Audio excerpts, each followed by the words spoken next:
ஜாதிவாரி கணக்கெடுப்பை ஒன்றிய அரசுதான் நடத்த முடியும் என்று திராவிடர் கழக தலைவர் கி. வீரமணி தெரிவித்தார். மதுரையில் செய்தியாளர்களிடம் பேசிய கி. வீரமணி, எந்த மாநிலம் ஒரு சமூகத்திற்கு இடஒதுக்கீட்டை அதிகப்படுத்தி கொடுத்தாலும் மாநில அரசின் தரவுகள் அங்கீகரிக்கப்பட்டவையா என்று நீதிமன்றம் கேள்வி எழுப்பி வருவதாக குறிப்பிட்டார்.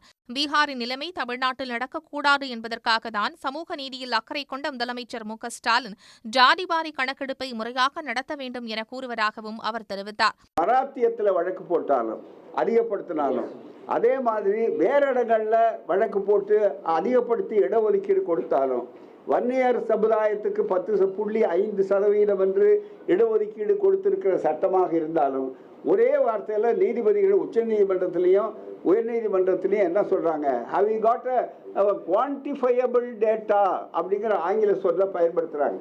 அதாவது நீங்கள் அதிகாரபூர்வமாக தயாரிக்கப்பட்ட புள்ளிவிவர கணக்குகள் இருக்கிறதான்னு கேட்குறாங்க. சமூக நீதியில் அக்கறை இருக்கிற இந்த அரசாங்கத்துக்கு இருக்கிற காரணத்தால் தான் முதல்வர் முறையாக செய்ய வேண்டும் என்று சொல்லுகிறார்கள்.